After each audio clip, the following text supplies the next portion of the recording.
Welcome everybody to the post-apocalyptic version of our show. We are still broadcasting from the smoldering wasteland formerly known as Canada.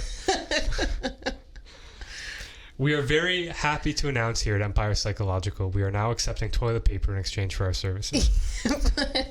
Or hand sanitizer. Or hand sanitizer, gasoline. You know. We're not though. Stop buying toilet paper. Don't. COVID-19 does not cause diarrhea. I know. I never understood why people are doing that. You know, it's this interesting thing. Have you ever seen Wolf of Wall Street? No. Is that the Leonardo DiCaprio movie? Yeah. Yeah, I know. Are you not a Leo fan? You know, I have that at home. I'm married to a lawyer, so I get that, you know, in my daily life. I don't need to see it on screen. So you don't need to romanticize. I did Suits. That's as good as I'm getting. Okay. Yeah, well, in that movie, they run like a stock marketing scam.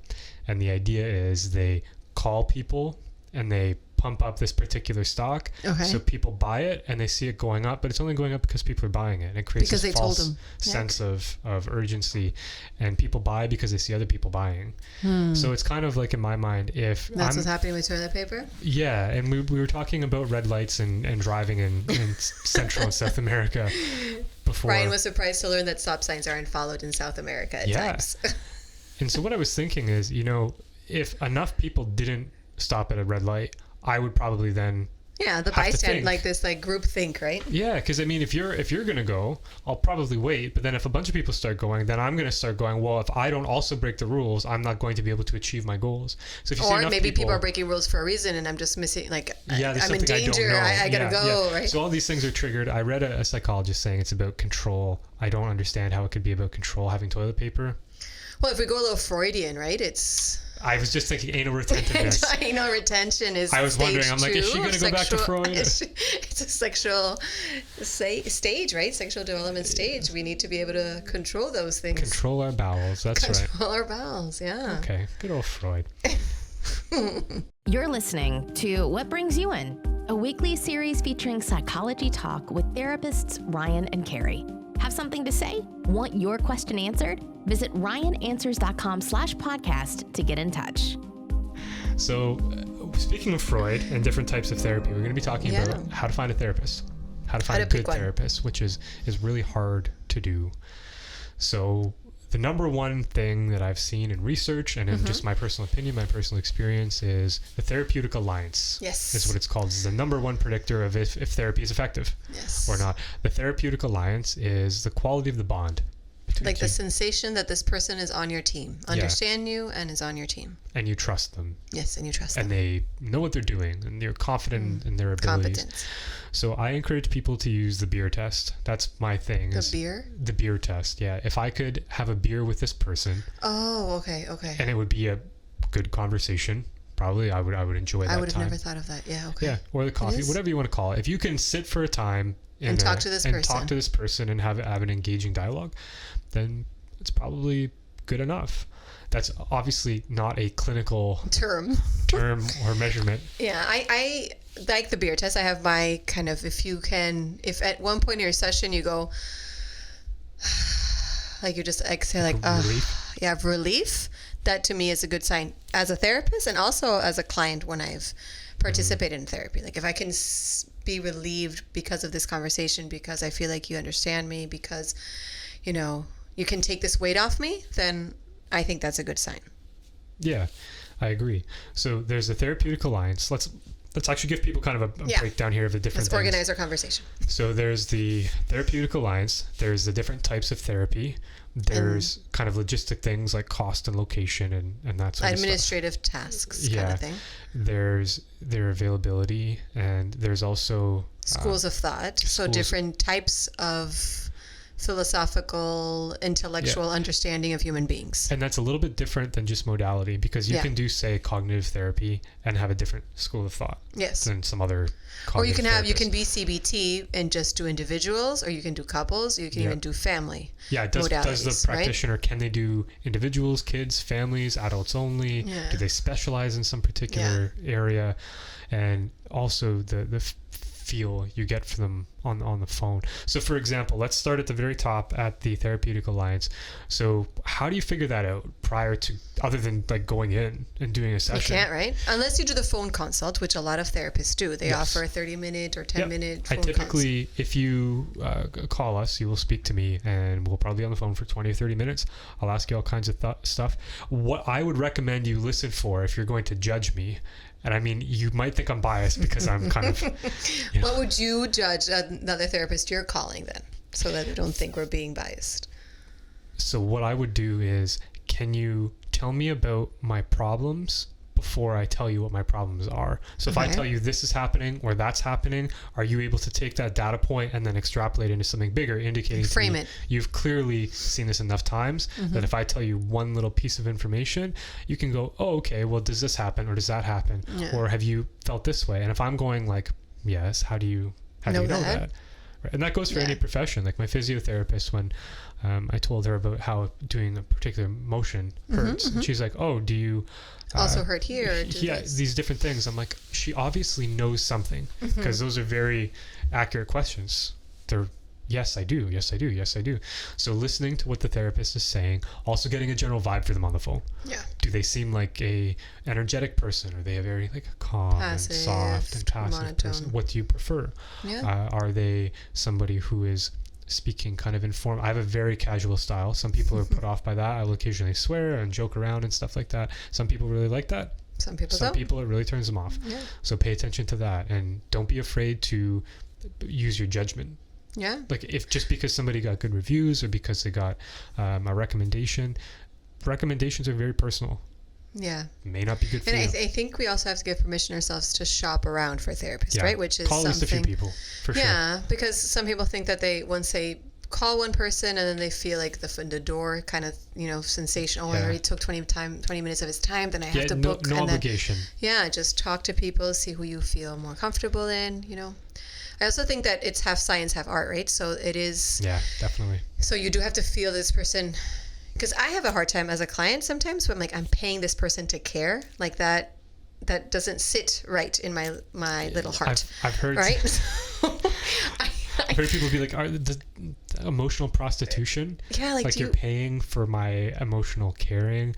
But no, like even if you didn't pay me, and I have shopped around for therapists who I felt didn't care. Like I could leave their office and they'd forget about my existence completely and would probably not remember anything I told them in the last session. Or maybe even worse, they like fake care. Yeah, which is worse. I'd rather you not care. I would way rather somebody who doesn't give a shit, just like don't pretend. Yeah. If I'm sitting there and they're like, oh my gosh, like that is awful. That is so bad. That is just so. That's not fair. No, is it? Like, no. And I think many therapists, at least many that I know, genuinely care. Like, oh yeah. And I don't think we pay. Like when I've been a client, I don't think I pay for the therapist's care. No. I pay for the therapist's capacity to understand what I'm saying and give me solutions I could have not thought of by myself. Ask you really good questions and help you dig. Yes. So the next part let's go into is the different schools ways of therapy, schools of thought, modalities. I would explain them as glasses, right? So each school of thought or each modality is like a pair of glasses the therapist uses to understand people's problems. So attachment theory I would look at someone or a relationship and understand how their attachment styles impact their relationship and how they come together or how they drift apart. In cognitive therapy, which part of cognitive therapy is REBT, which rational emotive behavioral therapy, they understand that people's dysfunctions or people's problems and emotional dysregulation is caused by deep philosophical beliefs. So I have to help my clients through questions get to their deep philosophical belief. For example, I am worth as much as I am capable. So every time I make a mistake, this really, really hurts me, and I go to a very deep, dark place because I feel like I am worthless because I made a mistake. And just as to touch on that, this will not be obvious to you in your day-to-day life. No, it's not. You will just feel this. You won't awful. Think about it. You won't be walking around. Nobody's walking around thinking, oh, I made a mistake and that damages my sense of worth because my inner philosophy, like nobody's doing that. No, not even me as a therapist, right? Like I will feel really bad and then I'm like, and then I'll start questioning myself, but immediately it's not apparent. Once you examine it makes, but people generally don't self-examine. No. And so that's a big part of therapy. Or they don't even, or if they want to, they don't know what questions to ask. How do I dig? That's the thing when you see, get in touch with yourself and like, what exactly is does that fine. mean? I want to like that's 100% okay. I went to school to be able to do that. Right. I wouldn't be able to do that if I didn't learn, didn't practice. Like it's hard to do. So that's REBT. And then we have like existential school, which is being alive, death. Yes. Big questions. The anxiety of death, right? So that the anxiety of death is what generates people's problems, not be able to deal with life because we know that it is not permanent. And you might think, well, yeah, no shit, everyone's afraid of death. But what we're talking about is the different impacts. Like, for example, my own personal fear of death is rooted in like FOMO, like fear of missing out on experiences. There's so many instruments I want to learn, languages, travel, relationships. So everybody has the same core fear. But I mean, but different things. Symbolic. That's even one of the questions existential therapists ask a lot. What about death in particular are you scared about? Yes. So some people will be like, oh my God, the actual act of dying. So like my body giving out. Some people would say, like Ryan just said, fear of missing out, like all the things I'm not going to be able to do. Mm-hmm. Some people say it's being forgotten. So when I'm gone, there will come a time when I will be forgotten. Like my children will die, my grandchildren will die, I'm going to be forgotten. And some people, even Yalom talks a lot about this in his book, which is also mine, is like leaving the ones I love, like the pain that will cause my family that I go, right? Yeah, that's like these are all really big.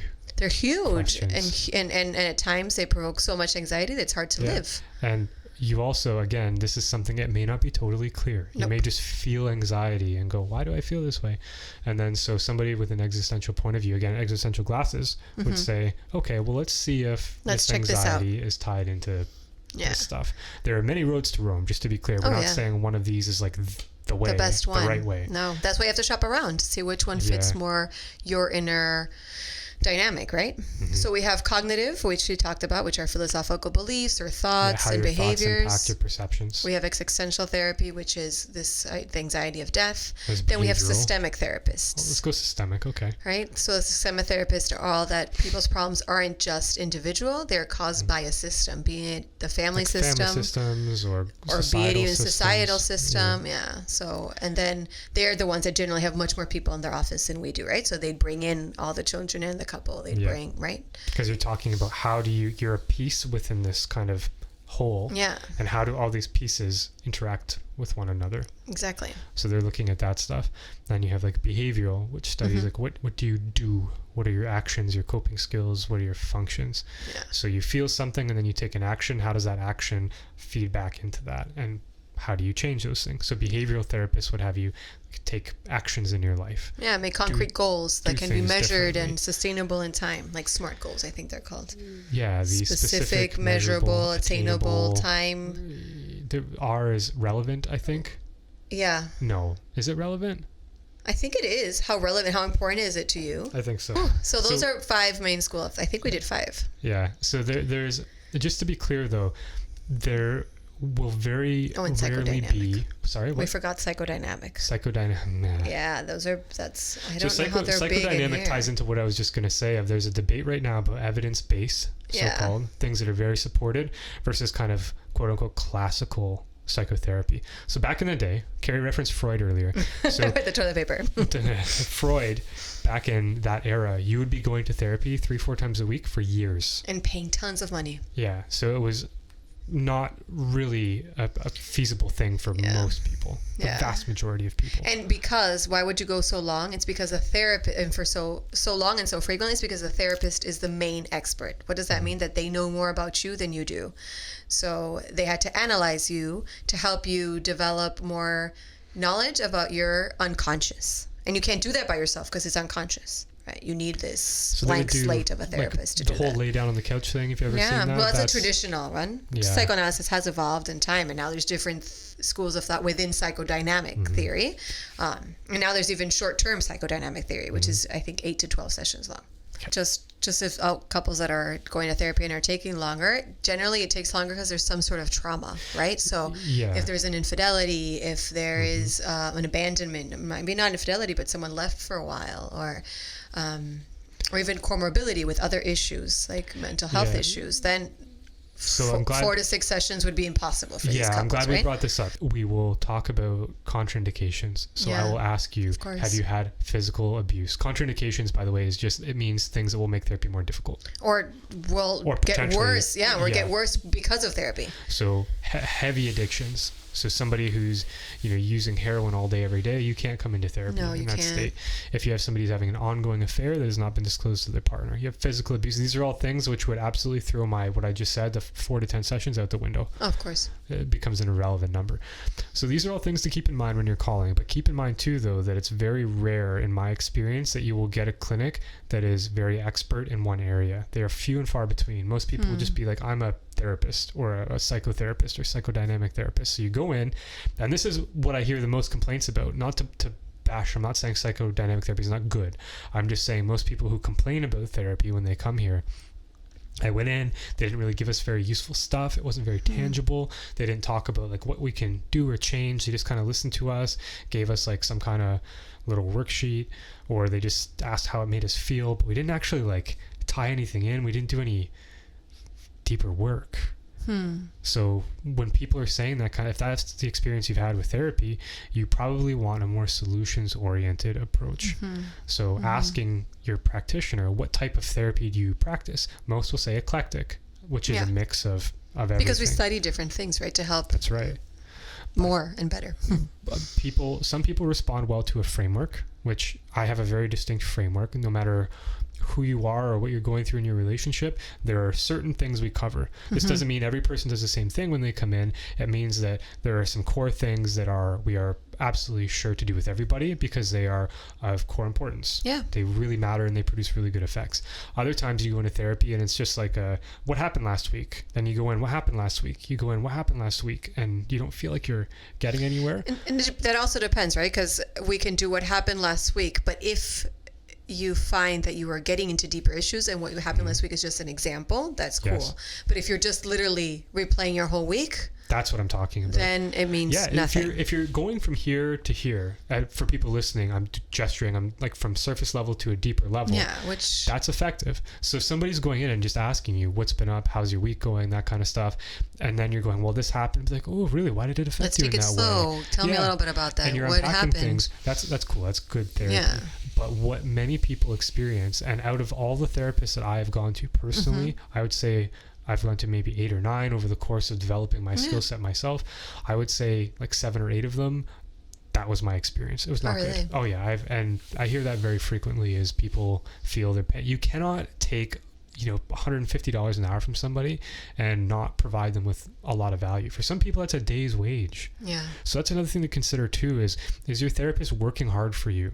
Or are they sitting there just kind of looking at their watch and, wasting time and telling you about their life and stuff. And so these are all things, don't be afraid to say like, hey, I'm not happy with the way this is going. This is a service and clients have every right to. Right. And I've had clients to say, look, I feel that, because in couple sessions, sometimes when we talk about one person, this other person feels like we're bashing them. I don't know if that's ever happened to you. Very often. You're putting me in such a terrible light, and you're making me out to be this angry monster, right? And I appreciate, one, because I think that they feel safe enough with me to criticize me, and 2, then I can, if you tell me this, then I can fix this. I can explore what made you feel that way, and this probably happens in your relationship. So then we can even tie it up to the work we're doing.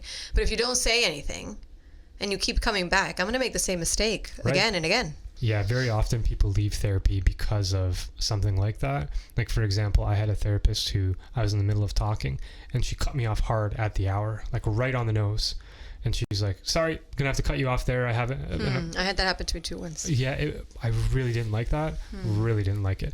It made me feel like she didn't care about me, that she wasn't really even listening to me. She was just waiting for the session to end. And so I'm like, okay, what would I want somebody to do if they were my client and I did that? I would want them to come back and help me, not just for them, but so I don't do that to other people. And she was very responsive. And she said, you know what? I'm sorry. I'm really big on punctuality. How about I'll let you know when we're coming up towards the end, or I'll just, as you start getting into things at the end of the session, I'll just let you know that maybe we're running out of time, and if it's a big thing, we should save this. And for our next session. That works. And so I felt, but if I didn't go back, I would have just thought, this asshole therapist doesn't care about me, and I would have. Or if you go back and not talk about it, you'd have this brewing, right? Yeah, and you can feel that from clients for sure. But a lot of people have difficulty being open about that. And this is kind of a secondary, to touch on this, a secondary feature of how therapy helps is maybe we're not talking specifically about the fact that you have difficulty opening up. Maybe that's playing out in our session between you and I. And then instead of doing what you would normally do with people, and maybe you shut down or you disconnect from them, or maybe you lash out at them, if that's happening, I'm not going to get sucked into that pattern with you. I will be sitting there going, hey, I feel like you're kind of escalating with me. Did I do something that bothered you? And that responsiveness, maybe you haven't experienced. It's called the microcosm of society, I think. Yeah, it's like a microcosm is like a smaller version of the world, right? So whatever happens out there happens in here. So your therapist is almost like a reflection, will help you to see those things. Yeah. So let's talk about the logistics of therapy. Generally, there's two ways to approach distance. Either I want somebody far away because I don't want anybody in my community to hear about or see me going into or I have to say hi to my therapist in the supermarket. Which, by the way, we will never do that. I'm a great actor. You won't even know that I know you unless you say hi to me. Obviously, that's what I do too. I wait until I get acknowledgement from the person. If they act like they don't know me, I act like they don't know me, and if they say hi, I say hi back. Yeah, I've had people. Well, at one time, somebody said, "Hey, I don't know, like, what was the deal? You ignored me at the supermarket." I'm like, oh, I didn't say hi to you because you didn't say hi to me, and I didn't want to invade your space. I didn't want to invade your space. Maybe you don't want. The worst thing that happened to me, I went to a wedding and had a great time, danced and everything, and I had a client there. And I didn't say hi to him the whole time because I didn't wear my glasses because, vanity wins everything. So I was blind. You're blind and like super drunk? And he tried to say hi to me several times in the night, but I couldn't see him because I can just see people really close by. So he probably felt like you were... So he felt awful. He felt that I was like embarrassed of him. It was awful. It was an awful situation. Thankfully, he was very brave, came back and told me. And then I explained, look, I am a very vain person at times. And if I'm going to wear makeup and a dress, I choose to be blind. That's even embarrassing to say to you, and it's true.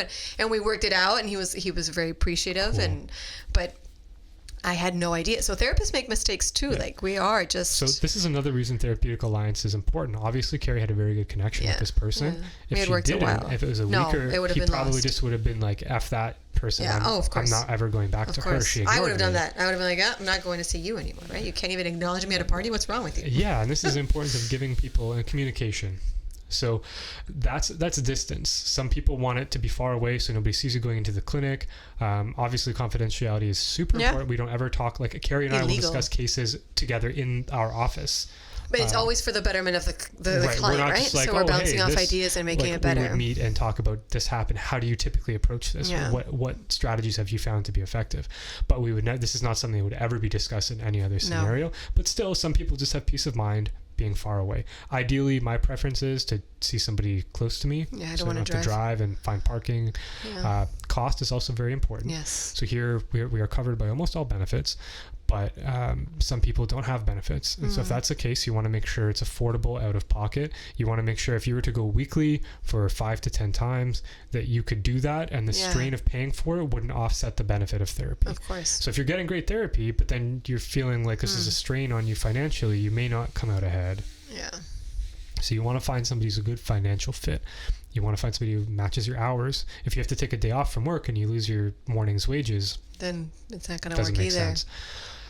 So distance, pay, hours, comfort, modality, school. I think also, I don't know if we touched about this with Alliance, but sometimes your therapist age, your therapist sex, demographic, your therapist cultural background. Like I've had some clients ask me, well, where are you from? Or, where did you go to school? Like things like that. 33 different countries. So. But it's important. And I would ask that of my therapist, like, where did you go to school and where are you from? And have you ever had experience with, this issue? And that's fine to ask. And some people ask couples therapists, like, are you married? Are you married? Yeah. Yeah, which valid question, but just so you know, not being married doesn't mean you can't be a good couples therapist. It's like saying if I was never a drug addict, I couldn't help an addiction. Like that's not true. It can provide comfort. for some people to know that you personally have experienced what I'm going through, and for some people that's important. And that's fine too. And disclosure is another thing too. Different therapists, disclosure is one of the big differences between therapists. Yes, huge difference. Some are very much, oh, so are you married? Why would you want to know that? Yeah, what would that information give you? That's very interesting that you should ask that. So to me, that drives me bananas. My first, in my website, you can see I got into therapy because I saw a few people like that, and I'm going, I don't feel comfortable with people who are doing this. I need somebody who's more like how we are, just very talkative. Yeah, I've been married for 11 years, blah, blah, blah. I met my wife this way. It's not really a big deal to share very basic info. And I think that we have to be very cognizant of the fact that these people are coming in talking to a complete stranger when they're hurting. It's scary, man. And it's hard to do. I can't answer if I have kids. Yes, I have kids. Yeah. Like, obviously, very personal thing. Sure, there's tasteful disclosure that's not appropriate. But we're talking if you find your therapist is so walled off, which, by the way, talking about schools of thought is a particular school of thought, the blank slate. Yeah, right? Because you have to project everything onto the therapist. Anything in, I want to be a blank thing. And so if you are frustrated by me not opening up to you, it means that Let's talk about your frustration. Overly dependent on people to open up, give you what you want and open up, or to give you, or you need vulnerability. Like it will be analyzed. It will be analyzed. It would be looked at. I find that super annoying. Which a blank slate person would listen to this podcast and be like, wow, why is that so annoying to you? Let's go give him a call. Let's tell him. I'm going to get an email from someone. So, I think that's a pretty good roundup of everything. Yeah. So we talked about alliance. You have to feel that this person's on your team, right? That they understand you, that they care genuinely, not faking it. Then we talked about administrative tasks, pay, location, distance, all that stuff. And then we talked about school of thoughts, right? Yes. Hours to school of thought, like modalities. Okay, what does this person go to school in? What kind of techniques do they use in therapy? And how long are their sessions? And generally, what issues do they see? Right? Expertise matters a lot. Yes. Like your family physician, you wouldn't go to your family physician for a surgery. Nope. I'm sure they have a very knowledgeable basic knowledge of every particular surgery, the basics, and in a pinch and like a pandemic, they could do something. But ideally you want somebody who has seen all the different nuances and the kind of uncommon little features that might make it more complex or difficult to treat. I have no idea how to do children therapy. Yeah, same. Like, I have no idea. 12, I could probably help you understand a little bit more of your child because I can ask really good questions, but I have no idea how to fix or help your child if they're going through something. I'd have to go to school for that. I'd have to learn. And people do. They have specialties and say art or play therapy modalities and more kid-friendly, right? So there's so many we didn't talk about out there, and it's important to research. There's even therapy with horses. Yeah, equestrian therapy. There's there's aquatic, any kind of like a thing you can think of, you can throw therapy on the end. And it works. And they use that music in therapy, art therapy, sand therapy. Sand therapy is an interesting one. Yeah, sand therapy. They play with sand. Yeah. So if you have any questions about modalities, what works for you, RyanAnswers.com/podcast for the show notes. I'm going to do a little write-up with this episode as well. And on our website, we'll have all these different links to different schools of thought and just to get a glimpse of them. You can get a better idea, and there's also kind of commonly answered and asked questions on there. You can send your question in, or even give us a call if you're in the area. Even if you don't want to see us, you're just like, hey, I said your podcast and we want to know this, just give us a shout here. All the info's on the website. Anything else you wanted to add? Nope, that's it, I think. Okay. It was great talking to you guys. Yeah, thank you so much for listening. We're back every Thursday. If you enjoyed our show, please subscribe, rate us on iTunes, Spotify, and we'll see you again soon.